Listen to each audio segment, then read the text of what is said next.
Hello and welcome to Life in Pages.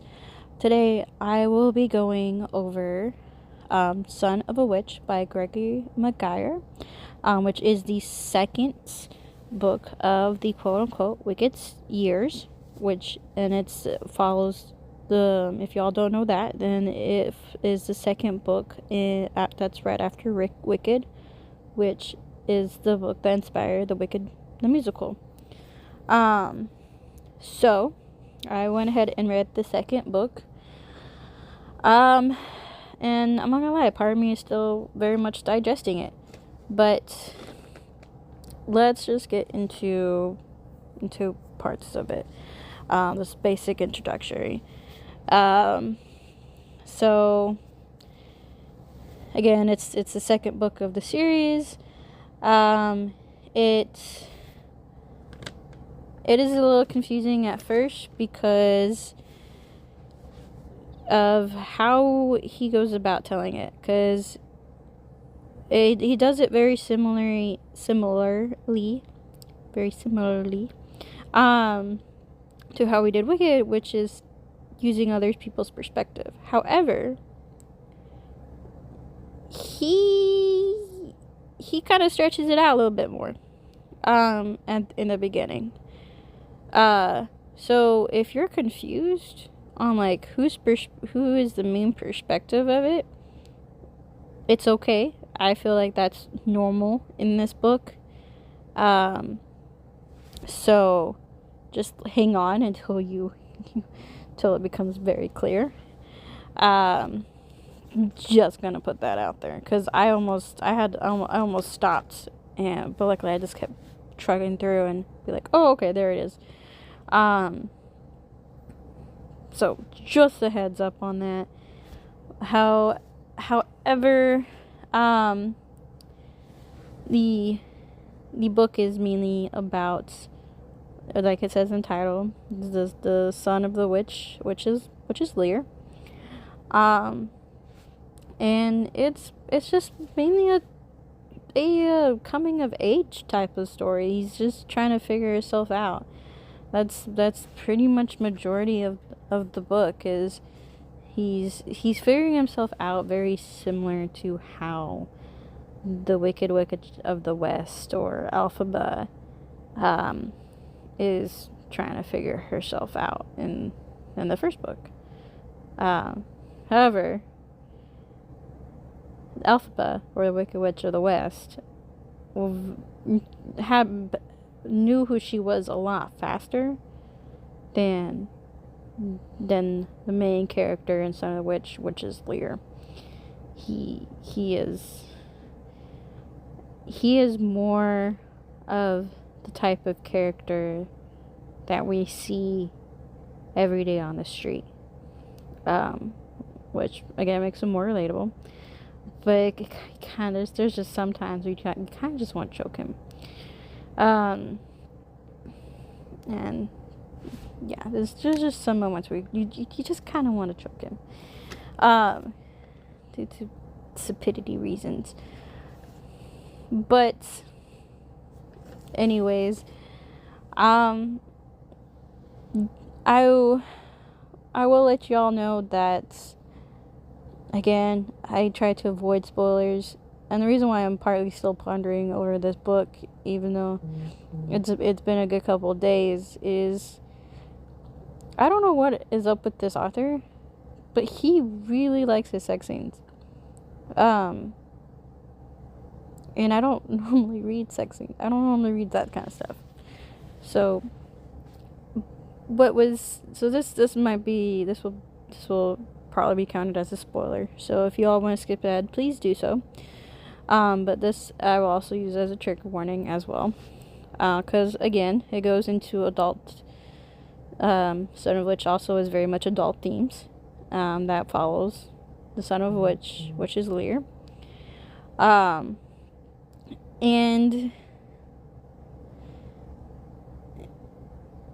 I don't know if I'm just super naive, or I wasn't paying close attention as much as I should have, but there is another rape scene in this. There is another rape scene in the book, because in the first book there is a rape scene, but you can skip it. But in this one, I didn't even know the rape scene was happening until very much later in the book, because you know, when the whole circle of life, when people can get pregnant from rape. So I was like, wait, when did so and so get pregnant? Because you've been following their life, right?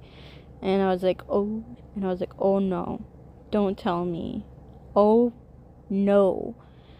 And I found out it was, again, another rape scene, but it wasn't super blunt in my face. I being naive, thought they were just cuddling to stay warm.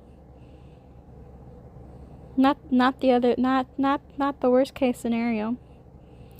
And I'm not gonna lie, I almost did not pick up the book again.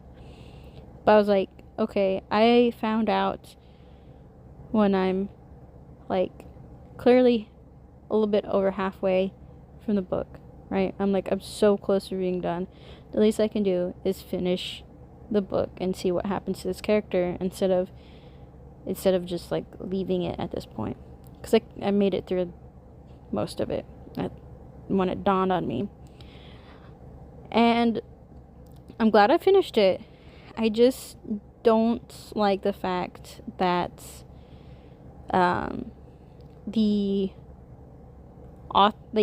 don't like it how the author didn't make it easy to skip for people who have such triggers. I didn't pick it up for at least a whole day or two again. That's how much it bothered me. So it's not easily skippable. I understand what the author Gregory was doing. In that part I can respect. That's why I'm having a love-hate relationship, or a bittersweetness to all of it. Is that it? Again, this is a spoiler. Men can easily be raped just as much as women, and men have all the right to be mad at their rapist just as much right as women. And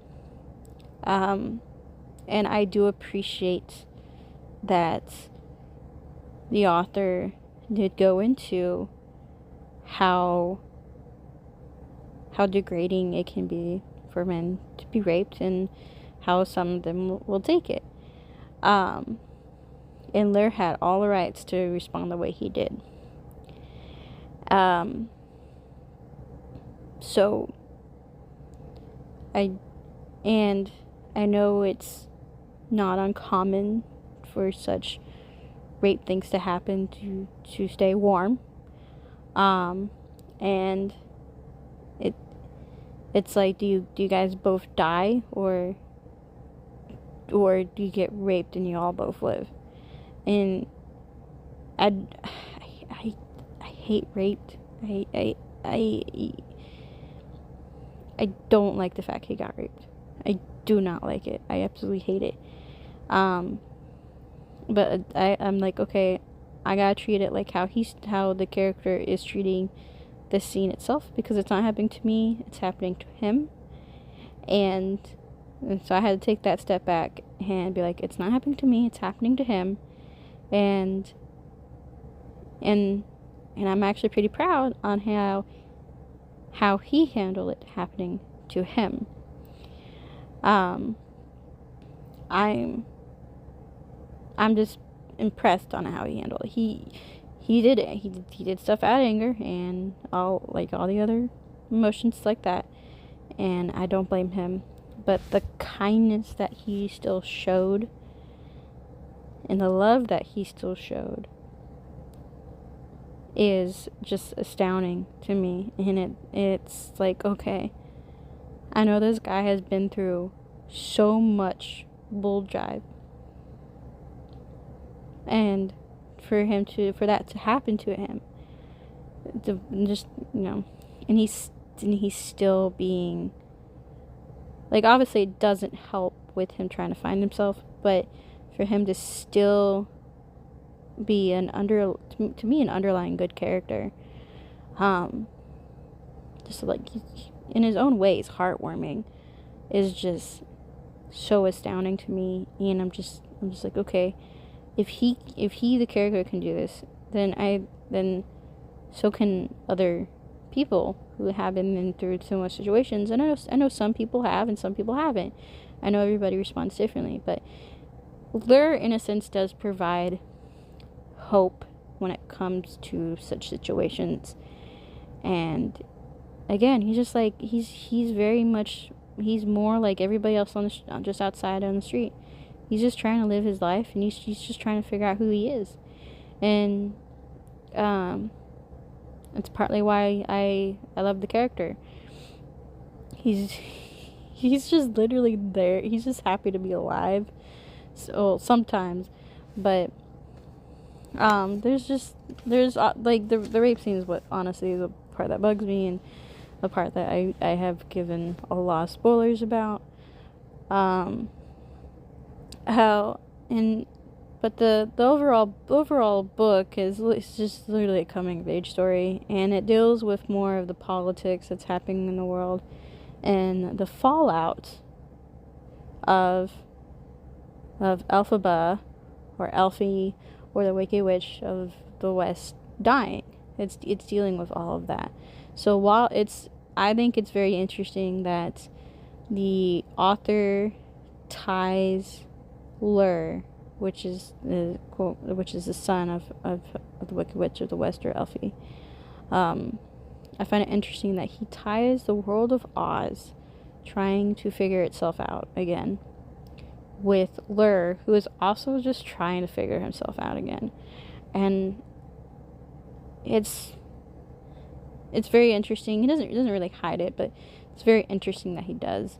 Another thing that I will point out is Gregory, the author, he makes it very clear in the first couple of chapters at the very beginning that he appreciates and loves the musical, but this second book is strictly gonna follow the first book. It is not. It's not a book written off of the musical, the musical storyline. It is following his first book, period. So the characters if, in other words, if you haven't read the first book and you just watched the musical, you are going to be confused if you go straight to the second book, because the storyline in the musical will not match up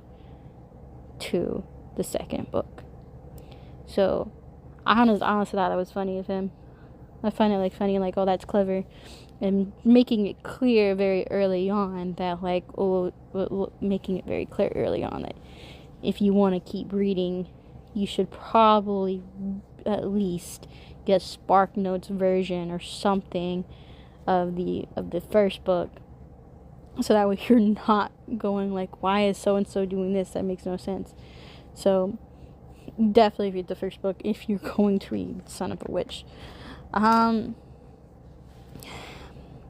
Because of that, the undertone that he did with that one scene, for all the people who have skipped, I'm not going to repeat it, but because of that undertone that he did, the way he did it,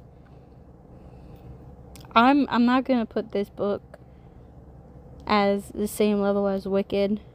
I know, because of the hidden undertones and me being naive or just not knowing any better or whatever, I might have skipped more than just that one scene and not understanding what that one scene was. So I know I'm gonna have to reread it, and that, to me, that honest oh, that's really, part of me is oh, that's really cool, but at the same time, I don't want to reread that scene. So I actually kind of like, I know I need to have a fully better understanding of the story, but I honestly don't want to, if that makes sense. So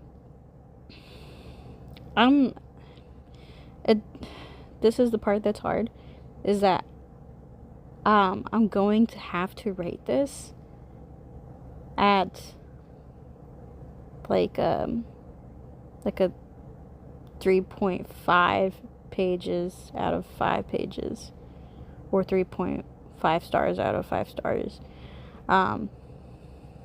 because it is beautifully well done, but what really docks me, why I give it 3.5, is the whole, you have these sex scenes, and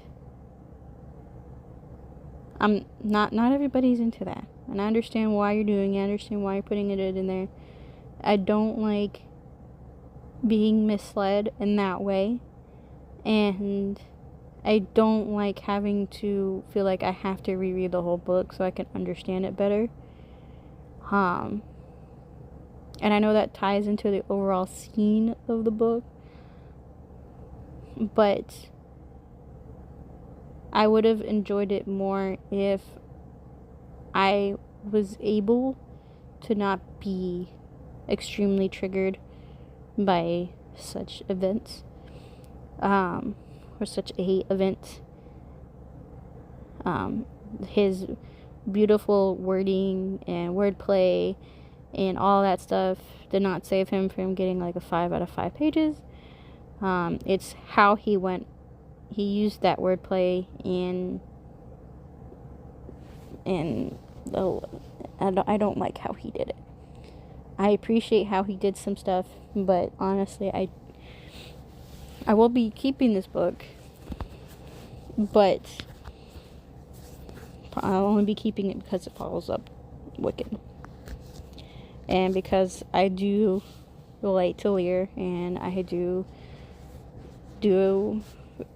he is someone to aspire to be when it comes to just handling bull jive as a whole. He just takes the next best step that he can. But it's 3.5 because of that one scene that ended up being more than just one scene. So this actually became more of a rant about the book than a review, so I do apologize to y'all out there, because even though it's been like over 3 days, I'm still digesting that and the ending, and if I can't get past that while the other stuff was happening, then something's wrong, again, why it's 3.5 pages out of 5. Anyways, I'm just gonna wrap it up. If y'all want to hear more book rants in this case, or book reviews, or you simply just want to support this channel, just please hit subscribe or the like button that are on the bottom. Anyways, I hope y'all have a wonderful evening or day or whatever time y'all are in. Like, I just hope you guys are having a wonderful time whatever y'all are doing, and I highly appreciate that y'all listen to me. So I hope y'all have a wonderful time, and just please just be decent human beings. That's all I really ask for. Is just, if you see someone in trouble, just go help. Okay, just be like, oh sir, you need help with your gas? I'll help you with your gas. But just please be decent human beings. Anyway.